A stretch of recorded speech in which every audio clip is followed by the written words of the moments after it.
낙심을 극복하다라는 제목으로 말씀을 전하도록 하겠습니다.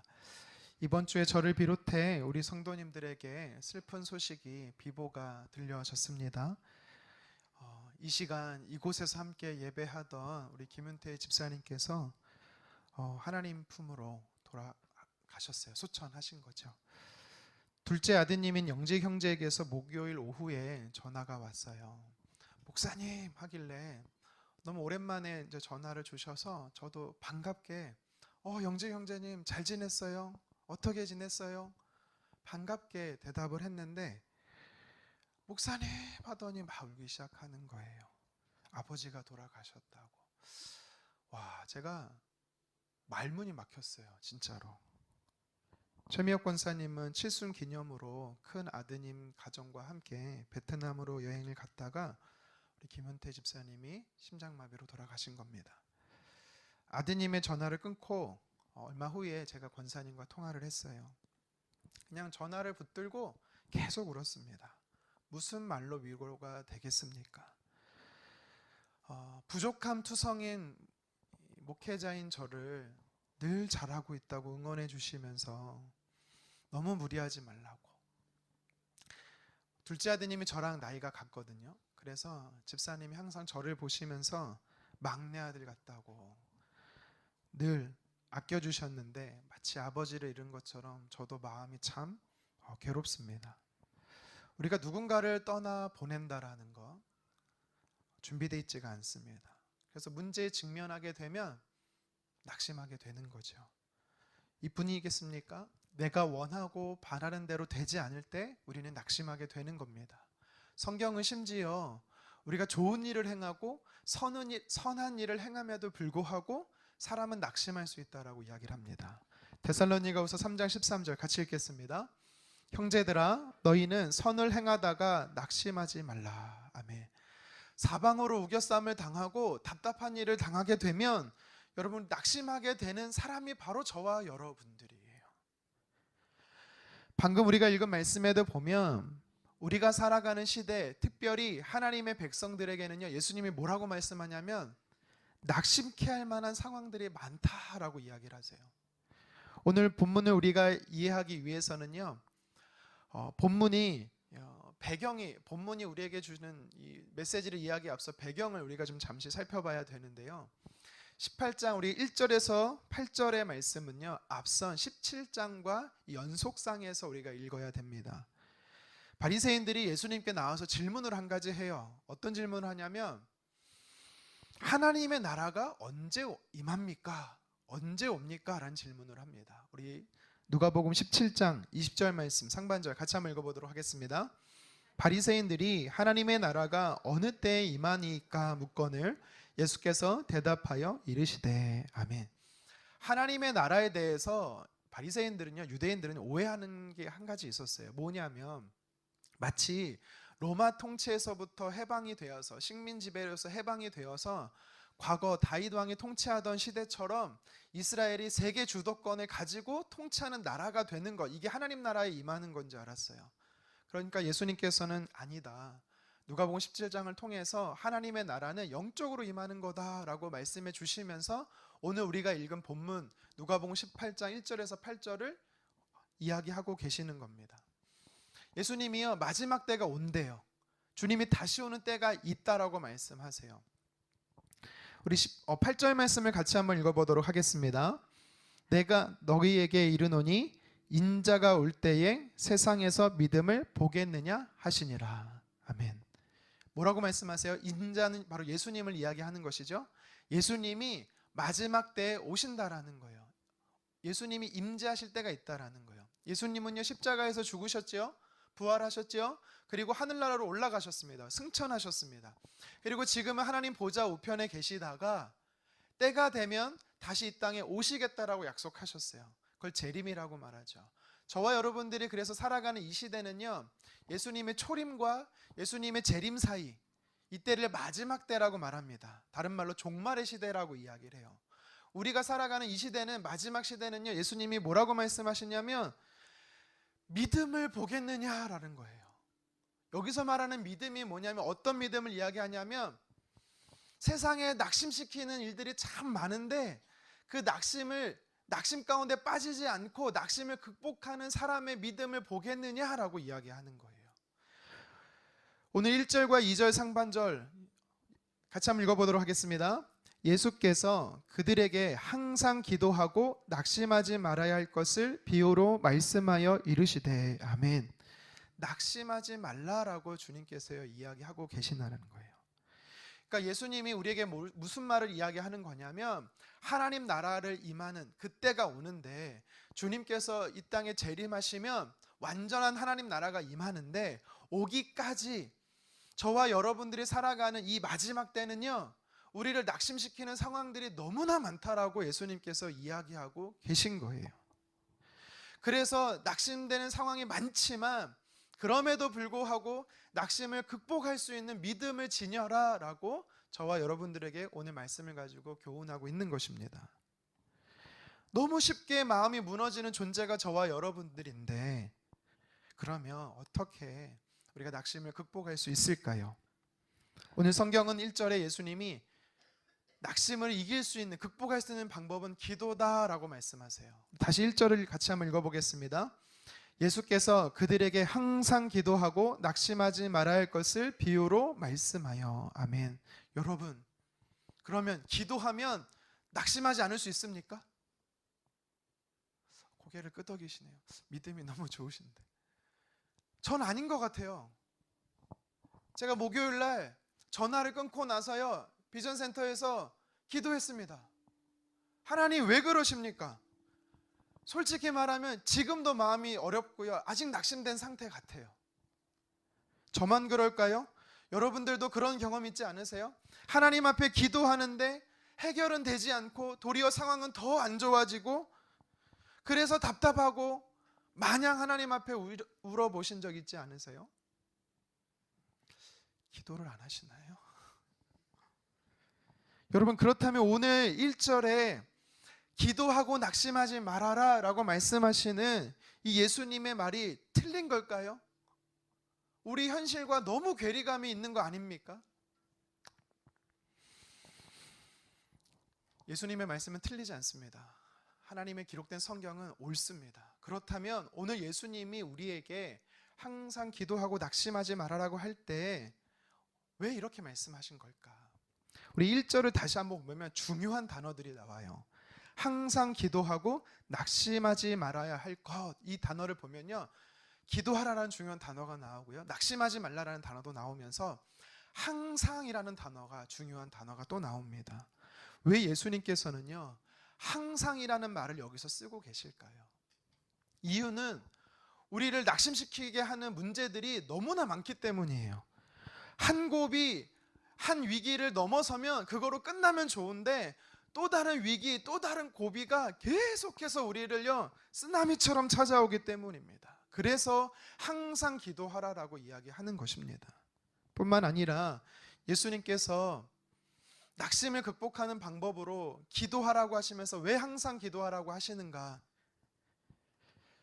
여러분, 낙심의 문제, 이 마음의 문제는요, 마음의 상처와 마음의 아픔은요 일회성으로 회복되는 게 아닙니다. 예를 들어서 여러분들이 몸에 상처가 났어요. 스크래치가 났다고 한번 생각해 보세요. 간단한 상처는요 물로 씻으면 금세 나도 모르게 낫습니다. 그런데 깊이 파인 상처를 한번 생각해 보십시오. 때로는 수술도 해야 되고요, 치료제인 연고를 날마다 발라줘야 되는 거예요. 왜요? 회복을 위해서요. 하나님께서 왜 예수님을 통해서 항상 기도하라고 말씀하시냐면, 우리의 마음의 상처, 마음의 문제, 아픔은요, 낙심은요 한 번 기도한다고 되는 문제가 아니라 계속해서 기도하면서 회복을 경험해야 되는 것이기 때문입니다. 그렇다면 예수님이 이 땅에 오시기까지 마지막 때 말세를 살아가는, 종말의 시대를 살아가는 저와 여러분들, 이때는 너무나 낙심케 하는 상황들이 우리 주변에 너무 많다라고 주님 말씀하시는데, 이때 우리가 어떻게 항상 기도하며 극복할 수 있는지 구체적으로 오늘 예수님의 비유를 통해서 몇 가지 살펴보도록 하겠습니다. 첫 번째로 저와 여러분들이 낙심을 극복하도록 예수님이 기도하라고 하시면서 가르쳐 주신 기도가 있어요. 어떻게 기도하라고 하시냐면 응답을 확신하며 기도하라라고 말씀합니다. 응답을 확신하며 기도하라. 3절 말씀 같이 한번 읽겠습니다. 그 도시에 한 과부가 있어 자주 그에게 가서 내 원수에 대한 원한을 풀어주소서 하되. 아멘. 오늘 예수님의 비유에는요, 두 사람이 등장해요. 한 사람은요 재판관이고 한 사람은 과부입니다. 재판관이란 사람은 2절에 보니까 하나님을 경외하지도 않는데요, 사람을 무시하는 자들이에요. 아주 거만한 자고요, 아나무인인 것입니다. 그리고 방금 읽은 3절에 보니까 또 한 사람 과부가 등장하는데요, 성경이 유대인들에게, 이스라엘 사람들에게 있어서 과부라는 존재는요, 사회적인 약자를 이야기하는 거예요. 오늘 개념과는 좀 다릅니다. 철저히 사회에서 소외된 존재, 스스로의 힘으로는 일어설 수 없고 누군가의 도움 없이는 원한조차도 풀 수 없는 존재가 바로 그런 연약한 자, 약자가 오늘 본문에 등장하는 여인이었어요. 그런데 이 여인이 이 과부가 재판관에 가서 자신의 고통을 풀어달라고 나아갑니다. 찾아갑니다. 왜요? 그녀가 봤을 때, 그 사람이 봤을 때 내 문제를 해결해 줄 분은 이 사람밖에 없기 때문에, 아니, 이 사람은 반드시 내 문제를 해결해 줄 것을 믿었기 때문에, 확신했기 때문에 나간 겁니다. 그런데 재판관은 어떻게 합니까? 들은 척도 안 하죠. 만나주지도 않습니다. 그런데 이 여인이 자꾸 오니까요, 괴로워요. 그래서 스스로 이렇게 이야기하는 거죠. 5절 말씀을 함께 읽겠습니다. 이 과부가 나를 번거롭게 하니 내가 그 원한을 풀어주리라. 그렇지 않으면 늘 와서 나를 괴롭게 하리라 하였느니라. 아멘. 예수님께서 오늘 이 메시지를요, 비유를 통해서 우리에게 무엇을 이야기하는 걸까요? 과부가 떼써서 재판관이 귀찮아서 너무 힘들어갖고 그 문제를 해결해 줬네? 내가 하나님 앞에 뗐으면, 무작정 뗐으면, 우리 어린아이들처럼 길거리에 발라당 누워서 떼써버리면 하나님 응답해 주시겠네? 이런 메시지인가요? 아니죠. 오늘 성경에 뭐라고 말하냐면, 악한 재판관, 불의한 재판관도 여인의 간청에 응답할 정도라면 악한 사람도 그러는데, 하물며 저와 여러분들의 아버지 되시는 하나님, 좋으신 하나님은 반드시 응답하신다라는 것을 예수님께서 오늘 비유로 우리에게 교훈하고 계시는 겁니다. 그래서 예수님은요, 7절과 8절 상반절에 이렇게 말씀하는 거예요. 같이 한번 읽겠습니다. 하물며 하나님께서 그 밤낮 부르짖는 택하신 자들의 원한을 풀어주지 아니하시겠느냐? 그들에게 오래 참으시겠느냐? 내가 너희에게 이르노니 속히 그 원한을 풀어주시리라. 아멘. 과부가 재판관이 나의 문제를 해결해 줄 것을 믿었던 것처럼, 그래서 확신했던 것처럼, 예수님은요, 하나님의 자녀가 된 저와 여러분들에게 기도할 때는 우리의 기도를 들으시는 하나님은 반드시 응답하시는 분임을 확신하라라고 오늘 우리에게 도전하는 겁니다. 그럴 때 어떤 낙심이 찾아와도 낙심 가운데 우리가 일어날 수 있다라는 거예요. 낙심을 극복할 수 있다라는 것입니다. 그런데 여러분, 솔직히 모르는 사람은 없는 것 같아요. 이 사실을 모르고 있는 사람은 없는 것 같아요. 근데 어때요? 머리로는 알고 있는데 막상 현실에 부딪히면 기도가 잘 안 되죠. 하나님께 기도하면 하나님이 응답하신다는 건 아는데, 하나님의 응답이 더디고 응답이 되어지는 것 같지 않으니까 어떻게 해요? 답답해요. 심지어 응답이 더디어지면 하나님 문제 때문에 낙심했는데 결국 그것이 하나님 때문에 낙심하게 되는 상황으로 변질돼요. 좋은 학교에 입학하게 해달라고 기도했는데, 좋은 회사에 취업하게 해달라고 기도했는데 안 돼요. 결혼하고자 좋은 믿음의 사람을 만나게 해달라고 기도하지만 남들은 다 좋은 학교 가고 좋은 곳에 취업하고 좋은 사람 만나는 것 같은데 유독 나에게만 하나님의 응답하시지 않는 것 같은 상황 있지 않습니까? 가족의 구원을 위해 기도하는데, 건강을 위해, 사업을 위해, 관계 회복을 위해 기도하지만 여전히 제자리 걸음이고 도리어 더 악화되는 상황 속에서 우리는요, 낙심할 수가 있다라는 겁니다. 그럼 자동적으로 우리 프로세서 머리에서 어떻게 반응하죠? 혹시 내 기도가 좀 부족한가? 정성이 부족했나? 정성을 좀 드려야겠다. 그래서 어떻게 합니까? 그날부터 무릎 꿇고 기도해야겠다. 무릎을 하나님 꿇지 않아서 응답하지 않으셨나 보다. 관절도 안 좋은데 무릎 꿇고 기도해야지. 엘리야처럼 얼굴을 무릎 사이에 묻어야겠구나. 엎드리자. 그래도 응답이 없습니까? 새벽 예배를 안 가서 그렇구나. 새벽을 깨워서 새벽 예배 가자.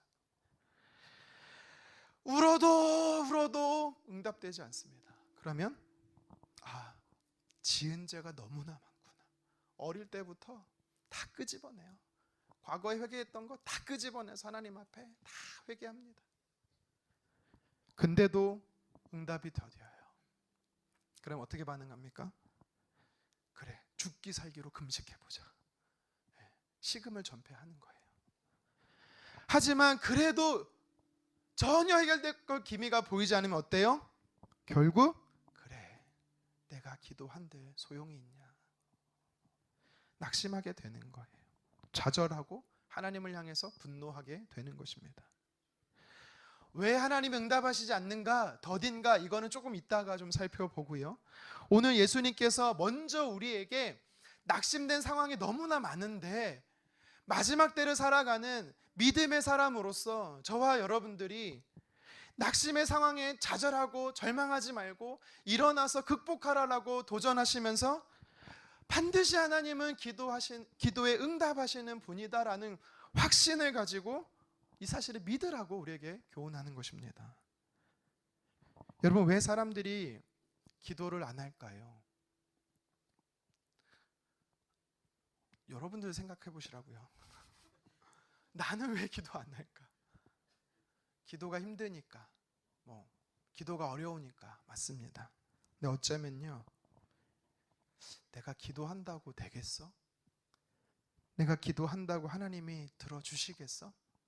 어쩌면 저와 여러분들 안에 하나님을 향한 이런 불신이 있어서예요.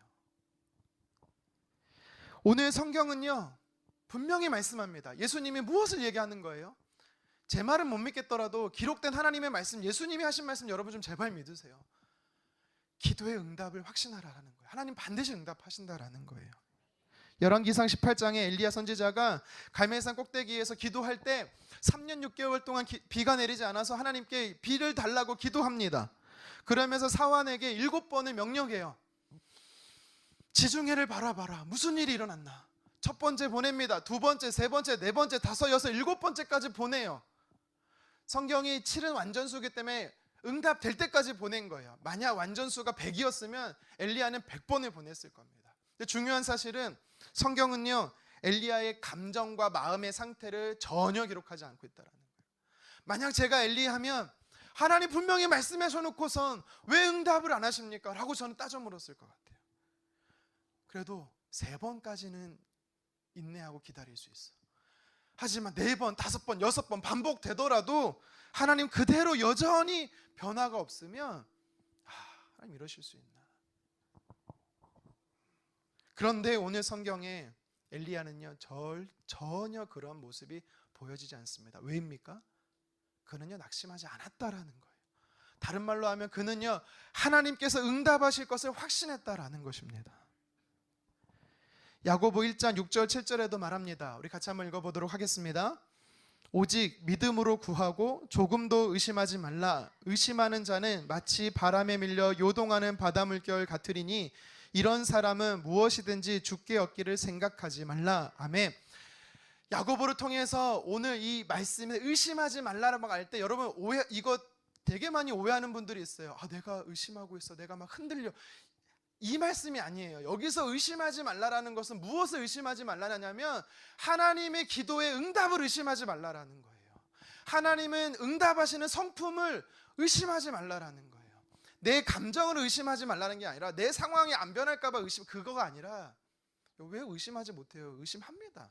의심할 수 있어요. 하지만 정말 하나님을 의심하지 말라라는 것은 응답하시는 하나님을 의심하지 말라라는 거예요. 응답은요, 내 노력과 열심과 주변 상황과 환경에 있는 게 아닙니다.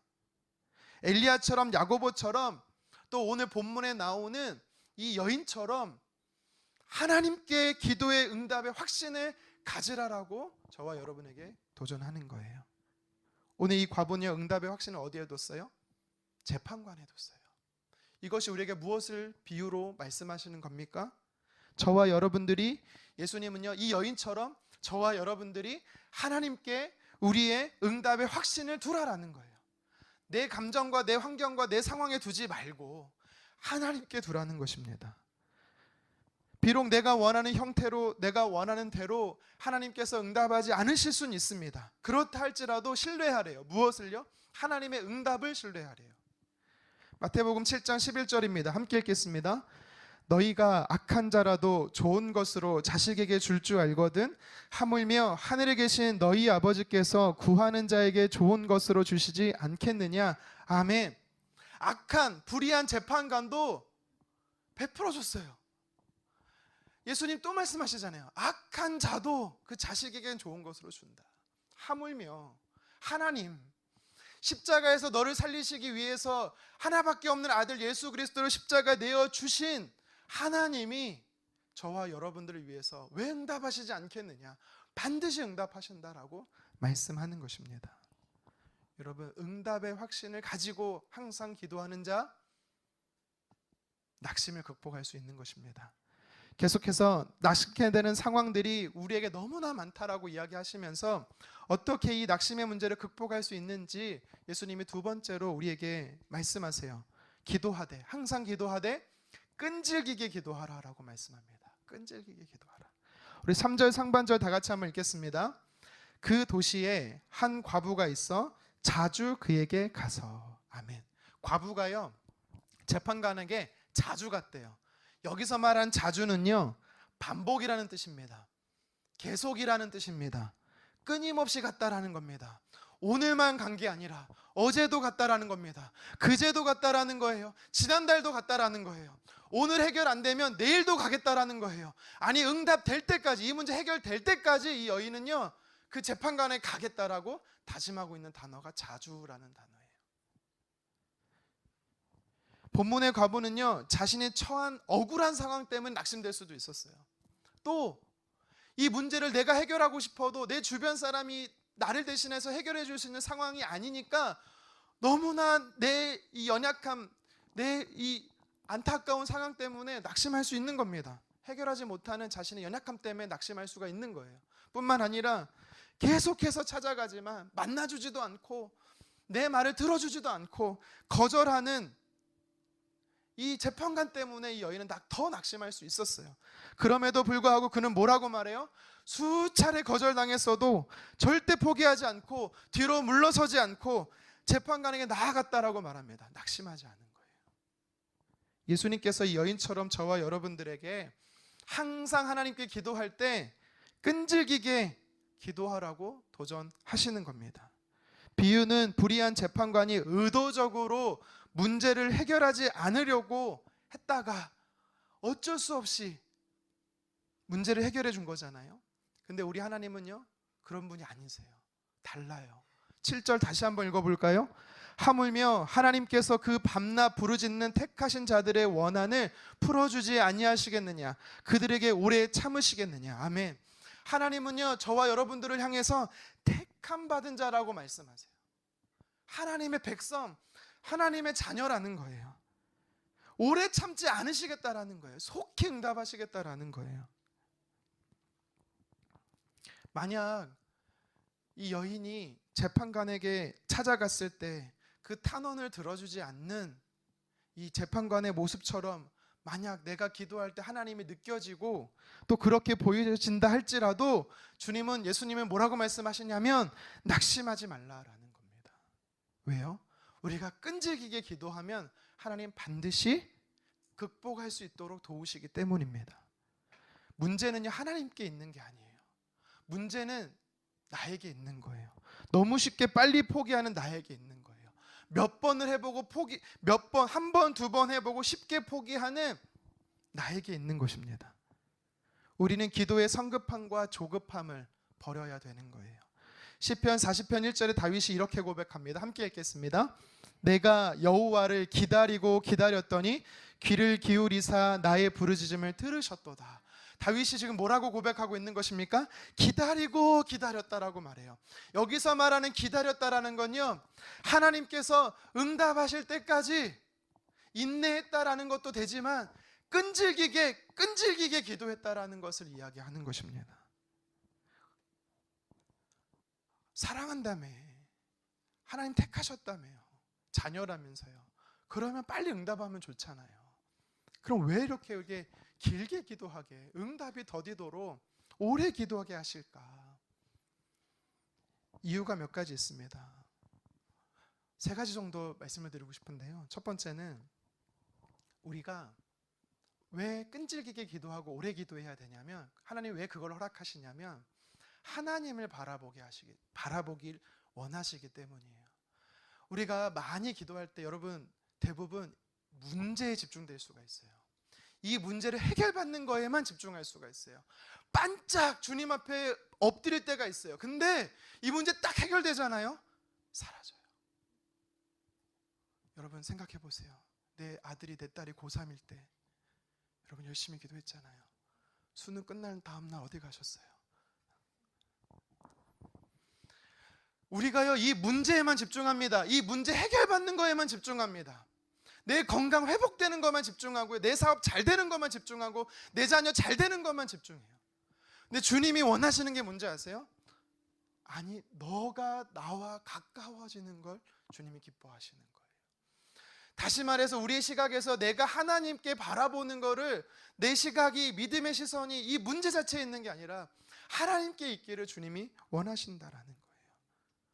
여러분, 우리 중에 하나님을요, 마치 요술램프의 지니처럼 생각하는 분 너무 많아요. 아닙니다. 지난 3년의 코로나 기간이 계속될 때 우리는 교회 문을 닫을 수밖에 없었어요. 이런저런 이유에서 저는 하나님께 기도했었습니다. 왜 하나님 모여서 기도하지 못하게 합니까? 너무 속마음이 드러났나요? 제가 하나님께 막 기도했어요.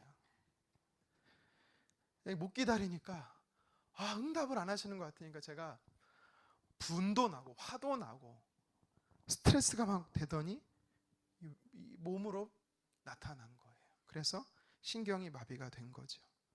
근데 제가 시간이 지나 보니까요, 왜 그러셨는지 조금 알 것 같아요. 100%는 이해는 못하지만 하나님의 뜻이 이해가 되더라고요. 만약에 코로나도 없었고 교회가 문을 닫지 않고 계속 예배 드렸으면 여러분, 저는요 나쁜 목사 됐습니다. 지금 물론 좋은 목사라는 뜻은 아닙니다. 왜냐하면 여러분 죄송하지만 한 영혼에게 제가 관심이 있었던 게 아니라 여러분들을 숫자로 봤어요. 무슨 얘기냐? 교회의 부흥과 성장이 저의 목적이었지, 빨리 부흥해서 능력 있는 목회자라는 소리를 듣고 싶은 게 저의 솔직한 마음이었던 것 같아요. 근데 예수님이 아니죠, 하나님께서 교회 문을 닫게 하시고 성도가 3분의 1 떠나게 하시는 걸 보면서 하나님 왜 그러십니까? 제가 하나님 앞에 가서 원망하고 따지기 시작하니까 주님이 저에게 묻는 것 같아요. 마음의 감동으로 묻는 것 같아요. 너 교회의 주인이 누구야? 여러분, 교회의 주인이 누구십니까? 접니까? 권사님들이고 우리 교회는 장로님이 없으시니까 안수 집사님들입니까? 아니잖아요. 하나님이시잖아요. 왜 하나님을 바라봐야 되는 것을 사람에게 집중했느냐라는 거죠. 목양을 누가 하지? 목회를 누가 하는 거지? 물론 사람이 하지만, 우리 순장님들, 목자님들이 하시지만 아니라는 거예요. 하나님이 하신다라는 거예요. 깨달은 게 있어요. 하나님 뜻대로 된다라는 겁니다. 하나님께서 여시면 아무도 막을 수가 없고, 하나님이 닫으시면 아무리 열고자 해도 안 된다라는 거예요. 하나님이 하늘에서 풀고 땅에서 푸셔야지 사람이 푼다고 될 문제가 아니라는 겁니다. 그래서 바뀐 거예요. 하나님을 의지하게 되는 겁니다. 여러분, 왜 더딜까? 왜 응답이 더디고 왜 하나님 내 삶에 끈질기게 힘들게 계속해서 기도하게 하시는가? 여러분, 그 사이에 우리의 영적인 불순물이 제거되는 거예요. 그 사이에 하나님과 깊은 임재를 통해서, 귀한 만남을 통해서 우리는 하나님을 알아가게 되는 줄 믿습니다. 왜 또 하나님은 우리에게 끈질기게 기도하라, 계속해서 기도하게 하시는가? 두 번째 이유는요, 내 뜻이 하나님 뜻과 같아지기를 원해서입니다. 다시 말하면 하나님의 뜻이 저와 여러분 뜻이 되기를 원하시는 거예요. 여러분, 우리가 착각하는 것 중에 가장 큰 착각이 뭔지 아세요? 내 방법, 내 생각, 내 계획, 내 뜻이 최선책이라고 생각하는 거예요. 아니라는 겁니다. 하나님의 방법이 최선책이에요. 그러면 하나님의 뜻과 같으면 나의 뜻도 최선책인데, 하나님과 내 뜻이 다르다라는 건 차선책인 거고, 아니 차선책일 수 있다라는 겁니다. 무슨 말이에요? 그러면 하나님의 뜻과 내 뜻이 다르다라는 거는 내가 다르게 기도한다라는 거예요. 틀리게 기도한다라는 겁니다. 그래서 주님은 오래 기도하고 계속해서 기도하게 하심으로 우리의 기도의 방향을 주님께 마치도록 궤도를 수정시켜 주시는 겁니다. 사실 시간이 지나고 나서 우리가 이렇게 생각할 때 되게 많습니다. 와, 그때 내가 기도한 대로 하나님 응답했으면 큰일 날 뻔했다. 내가 그 자매랑 결혼하게 해달라고 했었는데 큰일 날 뻔했다. 여러분 있을 거예요. 반대로 내가 이 남편이 아니었는데. 네. 잘 해석하세요. 다시스로 가는 요나가 있었어요. 하지만 계속해서 하나님께서 니느웨로 가라고 말씀합니다. 바꾸시는 거예요. 이스라엘 백성들을 보고 저주하려고 몇 차례 저주하려고 하지만 하나님께서요 발람 선지자에게 이스라엘 백성들을 축복하라, 그것이 나의 뜻이다라고 말씀합니다. 십자가에 달리시기 전에 감람산에서 예수님이 어떻게 기도합니까? 내 뜻은 이 십자가에 달리는 게 아니에요 주님. 근데 주님이 뭐라고 말씀하세요? 아버지의 뜻대로 되길 원합니다. 다 바뀌는 거예요. 뜻이 바뀌는 거예요. 그래서 계속해서 기도하게 하시는 겁니다. 가장 좋은 하나님의 뜻대로 저와 여러분들이 맞춰지도록. 한 가지가 더 있습니다. 왜 하나님은 우리에게 계속해서 끈질기게 기도하게 하시는가? 계속해서 기도하게 하시는가?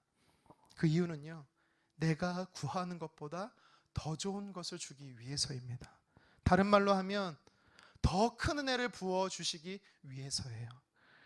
우리가 기도하는 동안 하나님은요 역사하세요. 우리가 기도하면 하나님 일하십니다. 여러분 믿으시기를 바랍니다.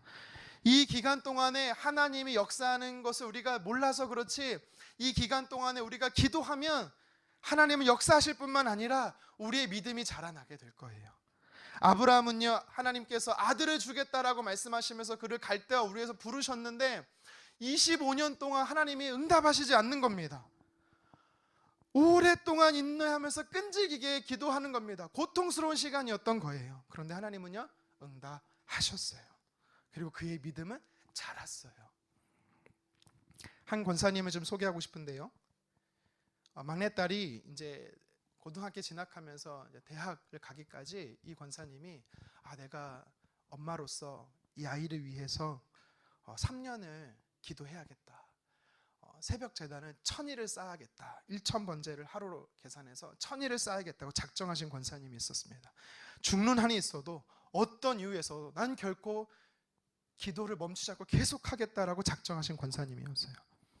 장마가 오든 비가 태풍으로 퍼붓든 새벽 같은 칠흑 같은 어둠이 와도 영하 몇십 도로 떨어져도 추운 겨울에 눈보라가 몰아쳐도 심지어 고열과 몸살이 와도 갈비뼈가 부러져도 이분은요 그 자리를 지켰습니다. 악착같이 고집스럽게 끈질기게 기도했습니다.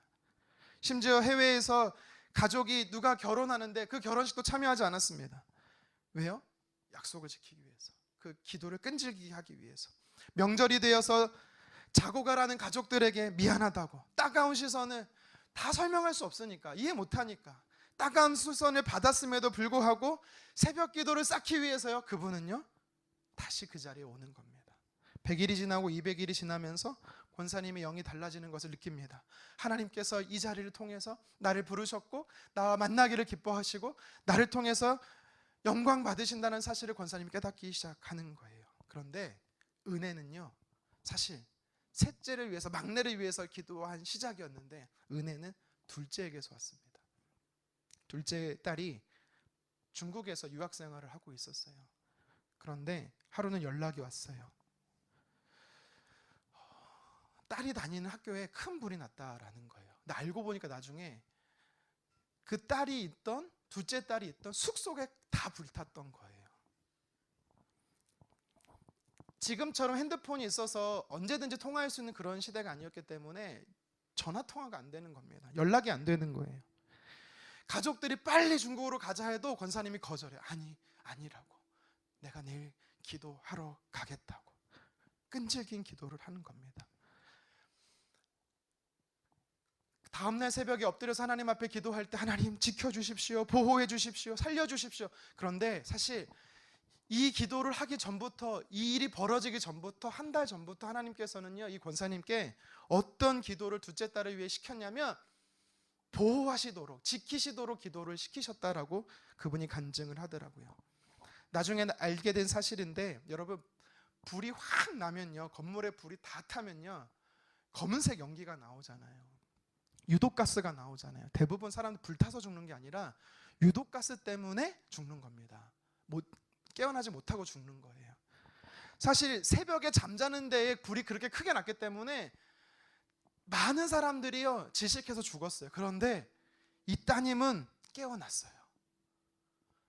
멀쩡하게 깨어난 게 아니라 중독된 상태에서, 가스에 중독된 상태에서 깨더니 자기도 모르게 문을 열고 몇 발자국 나갔어요. 그리고 또 쓰러졌어요. 나중에 그를 구출했던 소방관이 하는 말이 몇 걸음만 더 나갔으면 난간에서 떨어져 죽었대요. 그런데 몇 걸음만 덜 나갔으면 불에 타 죽었대요. 이 이야기를 권사님이 간증하면서 하나님께서 셋째 딸을 위해서 천일을 채우게 하시고 끊임없이 기도하게 하셨는데 왜 그렇게 하셨는가 봤더니 하나님이 앞으로 둘째 딸에게 일어난 일들을 미리 기도로 예비하게 하시고 기도를 통해서 역사하실 것을 보게 하시기 위해서 그렇게 하셨다라고 간증을 하셨습니다. 여러분, 기도는요 시작하되 응답 받을 때까지 하는 겁니다. 하나님께서요 바로 응답하시지 않고 응답이 늦어진다면, 계속해서 끊임없이 기도하게 하신다면 이유가 있는 거예요. 오늘 본문처럼 끊임없이 끝까지 계속해서 기도하게 하십니다. 왜요? 낙심된 상황을 극복하게 하시려고요. 하나님을 바라보게 하는 것입니다. 내 뜻이 하나님 뜻되게 하시는 겁니다. 그리고 내가 생각하는 그 이상으로 좋은 것으로 은혜 베푸시기 위해서 하나님이 역사하셔야 되거든요. 그래서 기도하게 하시는 겁니다. 하나님께서 우리를 기도할 수밖에 없도록 밤낮 부르짖게 하실 때가 있을 겁니다. 그런데 응답이 더딜 때가 있어요. 여러분, 포기하지 않으셨으면 좋겠습니다. 낙심하지 않으셨으면 좋겠습니다. 우리 하나님은 어떠한 분이십니까? 반드시 응답하시는 분이십니다. 하나님은 그의 자녀들이 부르짖을 때 더디더라도 반드시 좋은 것으로 우리에게 주시는 분이신 줄 믿습니다. 말씀을 정리합니다. 지금 저와 여러분들의 삶 안에 내 삶의 마음을 무너지게 하는, 낙심시키는 상황 가운데 있는 분들 계십니까? 사람입니까? 환경입니까? 상황입니까? 아니면 내 뜻대로 응답하시지 않는 하나님 때문에 낙심된 분 계십니까? 오늘 본문을 통해 예수님께서는요 마지막 때를 살아가는 하나님의 백성들에게는요 너무나 많은 낙심된 상황이 있대요. 그런데 그 낙심 가운데 하나님의 사람들이 함몰하고 침몰하고 그렇게 살지 말고 일어나라라는 겁니다. 다시 일어나서 그 문제를 극복하라라고 주님이 우리에게 교훈하고 계세요. 어떻게 우리가 극복할 수 있습니까? 항상 기도하라고 말합니다. 우리는 기도하지 않으면 안 되는 연약한 존재예요. 하나님을 의지해야 되는 존재입니다. 그러면서 구체적으로 두 가지를 우리에게 말씀해 주셨습니다. 우리가 기도할 때, 항상 기도할 때 응답을 반드시 하신다라는 확신을 가지고 여러분 하나님께 나아가시기를 간절히 원합니다. 우리는 하나님의 자녀예요. 하나님 우리를 사랑하세요. 하나님의 마음에 사무칠 정도로 하나님 우리를 기뻐하신다라고 말해요. 눈에 넣어도 안 아플 정도로 사랑하신대요. 그 하나님이 바로 저와 여러분들의 하나님이세요. 그분이 반드시 저와 여러분들의 삶 안에 응답의 열매를 맺게 하실 줄 믿습니다. 두 번째로 예수님은요 우리가 어떻게 낙심을 극복할 수 있다라고 말씀하십니까? 끈질기게 기도하라라고 말씀하십니다. 우리가 포기하지 않으면 때가 되어 하나님 반드시 역사하실 줄 믿습니다. 계속해서 기도하게 하실 때가 있어요. 왜 하나님, 왜 응답이 더디고 왜 계속해서 엎드리게 하십니까? 여러분, 그 문제 자체에 우리가 관심 갖고 있기 때문이에요. 해답 자체에만 관심이 있기 때문이에요. 아니, 하나님께 우리의 시선을 고정해야 되는 줄 믿습니다. 내 뜻과 하나님의 뜻이 일치되어야 돼요. 내 뜻이 하나님 뜻보다 앞설 수가 없어요. 하나님의 뜻이 가장 좋은 겁니다. 여러분, 이걸 믿으시기를 바랍니다. 그리고 왜 우리에게 계속해서 기도하게 하십니까? 더 좋은 것으로, 가장 좋은 것으로 우리에게 선물을 주기 위해서인 줄 믿습니다. 오늘 말씀에 비유에서 과부가 재판관에 내 문제를 반드시 해결할 줄 알고 자주 계속해서 찾아갔던 것처럼, 저와 여러분들은 이 여인처럼 내 문제 하나님 반드시 해결한다라는 응답의 확신을 가지고 끈질기게 기도하여 낙심의 문제를 극복하는 저와 여러분 되기를 주님의 이름으로 축원합니다.